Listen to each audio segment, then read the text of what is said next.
클릭해주셔서 감사합니다. 안녕하세요, 축구용입니다. 역시나 축구는 알 수가 없습니다. 리그 2, 3위의 빅경기였던 맨시티와 아스날의 경기가 무승부로 끝이 났는데요. 그런데 이 경기에서 양팀의 득점이 없었다는 부분이 손흥민에게는 희소식이었습니다. 그 이유는 리그 득점 1위를 달리고 있는 홀란드가 득점하지 못했기 때문이죠. 결과적으로 손흥민은 여전히 홀란드와 3골 차로 흥미로운 득점왕 경쟁을 할 수 있게 되었습니다. 그리고 손흥민의 15골이 터진 루턴 타운전 이후 EPL 최다골의 기록을 보유한 시어러가 손흥민을 극찬했다고 합니다. 손흥민의 득점왕 자격이 충분하다고 인증한 극찬 멘트나 마찬가지였는데요. 이번 영상에서는 관련 소식 전해드리고요. 그리고 맨시티와 아스날의 무승부로 인해 손흥민의 골든부트 재수상 가능성이 급등한 이유 전해드리겠습니다. 마지막으로 영화 같은 퇴장을 앞둔 클럽의 리버풀을 상대로 손흥민의 리그 우승 가능성은 얼마나 되는지 이에 대한 분석도 전해드리겠습니다. 바로 만나러 가시죠. 얼른 다가와 구독해주세요. 맨시티와 아스날의 대결이 0대0 무승부로 끝났습니다. 양팀은 18개의 슈팅을 날렸지만 득점으로 연결하지는 못했는데요. 특히 이날 맨시티가 압도적인 점유율과 통계에도 홀란드가 득점하지 못했다는 게 손흥민에겐 희소식이었습니다. 맨시티는 무려 72%의 볼 점유율로 아스날을 지배했고 슈팅 12대6, 유효 슈팅 1대2를 기록했습니다. 그리고 빅찬스는 맨시티만 2개였으며 기대 득점값도 맨시티만 1.06으로 한 골 이상 넣었어야 했다고 통계가 나왔습니다. 홀란드는 이번 아스날전 풀타임을 뛰면서 슈팅 4개를 가져갔으나 득점하지 못했습니다. 슈팅 정확도도 0%였죠. 품목 기준으로 평점도 6.3으로 맨시티 선발 선수 중에서 가장 낮은 평점을 기록했습니다. 현재 홀란드의 경기력에도 기복이 생겨버린 상태입니다. 홀란드가 한 격에 침묵할 수는 있지만 전체적인 경기력 난조를 보였다는 사실은 팬들에게 손흥민의 득점왕 가능성을 기대하게 만들었는데요. 이런 상황에서 시어러가 BBC를 통해 손흥민을 극찬한 멘트가 득점왕 가능성에 힘을 실어주고 있다는 소식입니다. 영국 BBC 해설가로 활동하는 시어러는 손흥민의 루턴 타운전 득점이 굉장히 인상이 깊었나 봅니다. 정말로 특별한 극찬을 남겼습니다. 만약 그 위치에서 볼이 떨어졌을 때 한 명의 선수를 선택할 수 있다면 나는 손흥민을 선택할 것이다. 약간 굴절된 손흥민의 슈팅을 골키퍼가 막을 수 있는 방법은 없었다라며 찬사를 보냈습니다. EPL에서는 앞서 말씀드린 리그 18골의 홀란드, 와킨스, 솔랑케, 살라 등 실력 있는 골잡이들이 질비합니다.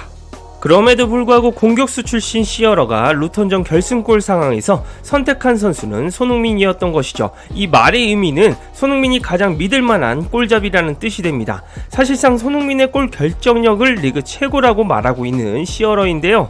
손흥민이 아시안컵에 다녀오지 않았다면 현재 몇 골을 넣고 있을지는 모르는 일입니다. 일단 이번 라운드에서 득점왕 경쟁자 살라는 브라이튼과의 경기에서 골을 넣으면서 16골로 달아났습니다. 역시나 팀의 패스마스터 한 명이 있고 없고가 중요했죠. 65분 메갈리스터가 볼을 잡았고 박스 안에 있는 살라에게 기가 막힌 스루 패스를 넣었습니다. 패스를 받은 살라는 완전히 무인지경 상태에서 슈팅할 수 있는 찬스를 잡았는데요. 살라는 왼발 슈팅으로 좌측 하단에 편하게 꽂아 넣으면서 리그 16호 골을 넣었습니다. 여기서 주목하실 부분이 살라의 입장과 손흥민의 입장입니다. 손흥민은 사실 이번 시즌 골을 넣기 위해서 자신이 많은 빌드업 설계를 해야만 했습니다. 그리고 이번 루턴 타운전이 끝나고 공개된 데이터에서 손흥민의 역전골은 그걸 증명해버렸죠. 이 통계를 살펴보시면 숫자 7이 4개나 보이시죠? 바로 손흥민의 역전골 시퀀스를 표기한 것입니다. 손흥민은 자기 진영 박스 앞에서 볼을 잡고 이동했습니다. 그리고 하프라인 아래에서 선수 한 명을 제꼈다는 게 시퀀스에 나타났습니다. 이후 16번인 베르너에게 패스했고 베르너는 좌측 박스 안으로 드리블해 크로스했습니다.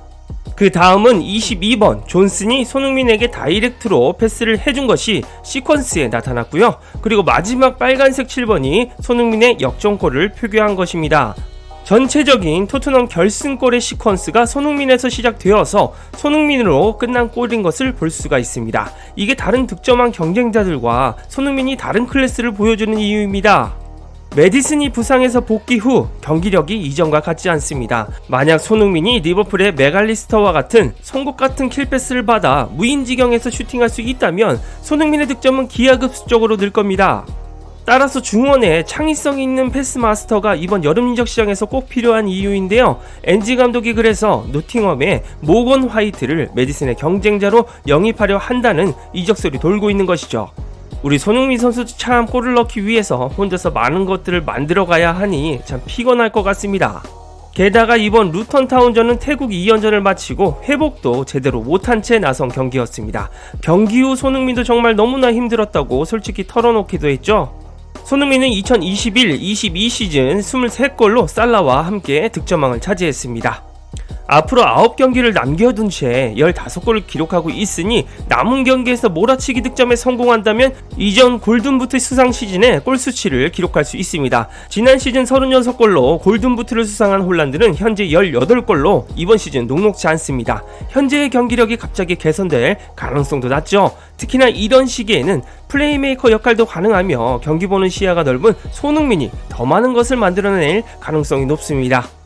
그리고 이번 맨시티와 아스날의 무승부로 인해서 토트넘 우승 가능성에 대한 팬들의 관심도 높아졌습니다. 이 무승부로 인해 리버풀이 승점 67점으로 단독 1위에 올라설 수 있었습니다.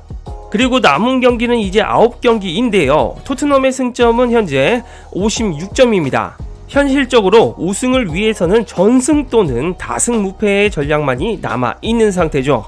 그리고 현재 1위인 리버풀이 우승한다는 전제를 깔아도 3승 2무 4패 정도의 성적을 기록해야 토트넘이 우승이 가능합니다. 사실상 리버풀을 비롯한 상위 팀들이 리그 후반기 레이스를 말아먹고 토트넘만 승승장구해야 가능한 시나리오입니다. 그런데 재밌게도 토트넘은 그들 스스로 이 시나리오를 만들 수 있는 상황에 직면해 있습니다.